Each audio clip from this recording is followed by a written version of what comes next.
कभी भी घमंड मत करना मेरे दोस्त, कभी भी घमंड मत करना मेरे दोस्त, क्योंकि जब समय का तमाचा पड़ता है तो कोई फकीर तो कोई अमीर बन जाता है।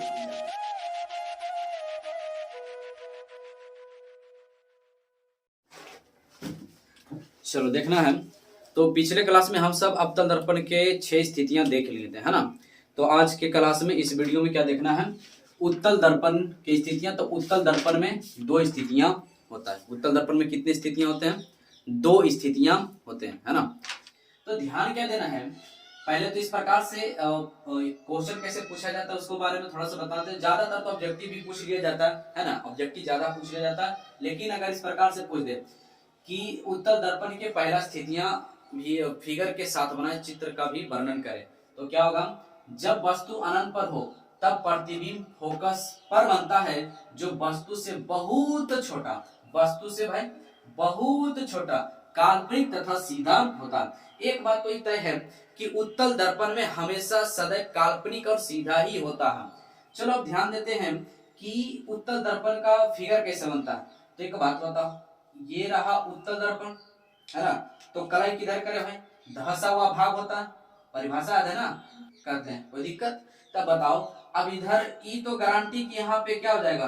पी हो जाएगा। पी बोले तो ध्रुव पोल, ई तो कंफर्म है कि पी हो जाएगा।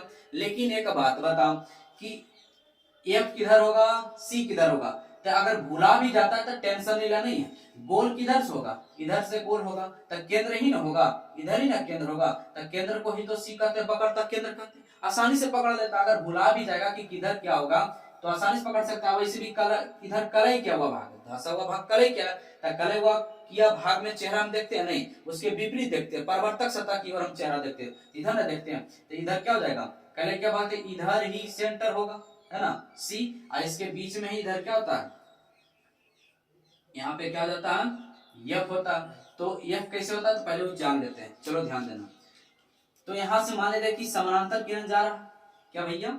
समानांतर किरण जा रहा। अब बताओ, समानांतर किरण जब जा रहा है तो उत्तल दर्पण में क्या होता है? उत्तल दर्पण में यूं ऐसे जाते रहता वैसे, या यहां से जैसे ही परावर्तक सतह से जैसे ही टकराता तो यूं टर्न मार लेता है, क्लियर, इधर से जाने लगता है ना। और यहाँ से भी जब जा रहा है ज्यादा तो ये भी परावर्तक सतह से जैसे ही टकराता है तो यू भी टर्न मान लेता है। और जिस बिंदु पर कटता है उसी को यह कहा जाता है। जिस बिंदु पर कटता है उसे क्या कहा जाता है? यह कहा जाता है। अब ये क्या होता है, ये इधर से ऐसे जा रहा होता है, इधर से यूं रिटर्न इधर ही चला जाता है। आई भी इधर से जा रहा होता है, जब इधर रिटर्न होता है तो इधर ना मुड़ के इधर चलाता है। बात समझ में आ रखा? इसमें कहां कहीं तक दिक्कत? तो वही चीज है, गौर से देखो क्या बोला। जब वस्तु, मान लीजिए वस्तु कहां था? अनंत पर, तो यही तो अनंत है ना दोस्त, यही क्या था? अनंत। तो जब वस्तु कहां था? अनंत पर, तो यहां से प्रकाश जा रहा होगा। तो जब वस्तु अनंत पर हो तब प्रतिबिंब कहां बनता है? फोकस पर बनता है। जब वस्तु अनंत पर हो तब प्रतिबिंब कहां बनता है? फोकस पर बनता है। जो वस्तु से, वस्तु इतना बड़ा है, अब वस्तु से बहुत छोटा, कितना बड़ा है पता भी नहीं चल रहा है, जो वस्तु से बहुत छोटा, काल्पनिक तथा सीधा होता है, इसलिए इसको बार बार कहा जाता है काशी। काल्पनिक तथा सीधा, का से काल्पनिक, असी से सीधा।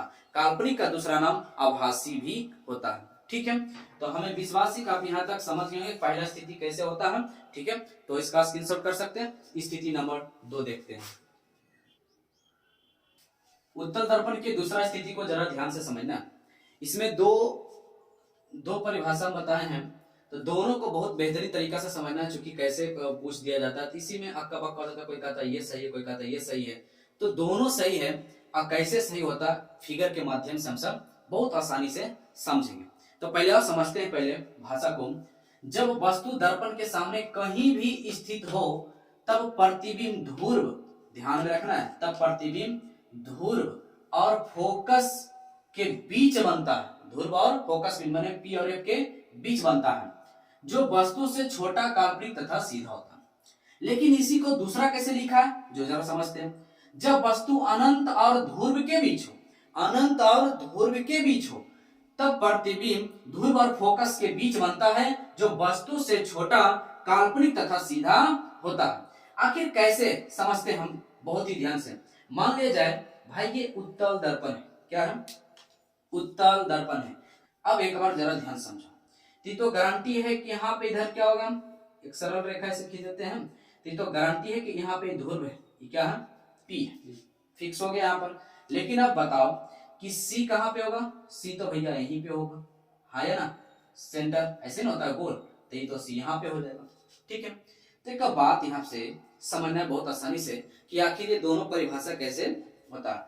तो यहाँ पर पहले एक बार आराम से आप देखो क्या बोला जा रहा है, जब वस्तु दर्पण के सामने कहीं भी स्थित हो, तो जब वस्तु दर्पण तो इधर ही चेहरा देखेंगे, तो जब वस्तु दर्पण के सामने कहीं भी स्थित हो, यहां से लेकर यहां तक कहीं भी स्थित हो, है ना, तो दर्पण के सामने मान लीजिए यहाँ पे स्थित कर देते हैं, तो दर्पण के सामने कहीं भी स्थित हो, यहाँ पर जहां इच्छा है ना, यहाँ पर जहां भी तुम्हारा इच्छा, तो दर्पण के सामने कहीं भी स्थित हो, सामने कहीं भी स्थित हो, तब प्रतिबिंब ध्रुव और फोकस के बीच बनता है, ध्रुव और फोकस के बीच बनता है। मान लीजिए यहाँ पर ही फोकस होता है, तो बढ़िया समझ देखिए कैसे।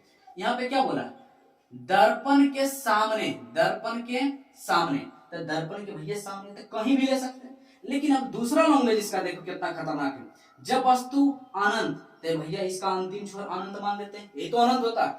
जब वस्तु अनंत और ध्रुव, क्या ध्रुव, तो ध्रुव तो इसको बोलते हैं, तो जब वस्तु अनंत और ध्रुव के बीच कहीं भी हो, बात क्लियर है। तो वही ऐसा ही पूछ दिया जाता है, तो कहता कैसे कैसे पूछ दिया जाता है, तो इसका दोनों का सेंस एक ही है। तो जब वस्तु ध्रुव और अनंत के बीच हो, चाहे वस्तु दर्पण के सामने कहीं भी स्थित हो, तब प्रतिबिंब कहाँ बनता है, तब प्रतिबिंब ध्रुव और फोकस के बीच बनता है, जो लिखा हुआ ना, तब प्रकाश कहाँ से गुजरता है, जब वस्तु से, है ना, तो यहाँ से जब हम समानांतर से गुजार रहे हैं, तो एक तो गुजरेगा कहाँ से भैया, एक तो ध्रुव से गुजरेगा, सॉरी वक्रता केंद्र से गुजरेगा सी से, तो एक तो ऐसे या वक्रता केंद्र से गुजर गया, है ना, ऐसे सही हमसे नहीं मिल रहा है ना, समझ सकते हैं। और एक गुजरेगा कहाँ से, फोकस से, तो यूं जाएगा ऐसे फोकस से, यूं जाएगा ऐसे फोकस से। तो एक बताओ यहाँ से जा रहा है, ये यहाँ जा रहा है, यहाँ से टर्न मारता है ऐसे, ठीक है, तो ये इधर वापस हो जाता है।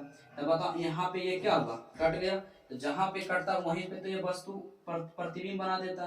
तब बताओ यहाँ पर गौर से, तब बताओ ध्रुव और फोकस के बीच बना कि नहीं बना, बना ना, ध्रुव और फोकस के बीच ही तो बना, ध्रुव और फोकस के बीच ही तो बना प्रतिबिंब। जो वस्तु से छोटा, वस्तु इतना बड़ा है और वस्तु क्या है, छोटा, वस्तु से छोटा, कैसा भैया, तो काल्पनिक तथा सीधा, इसलिए इसको बार बार कहा जाता है, शॉर्ट में याद रखने के लिए, का से काल्पनिक और सी से सीधा।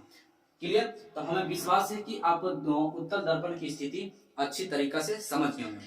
तो कल के क्लास में, कल के वीडियो देखना बहुत जरूरी दोस्त, इसलिए क्योंकि अवतल दर्पण और उत्तल दर्पण का चिन्ह परिपाटियां बताया जाएगा।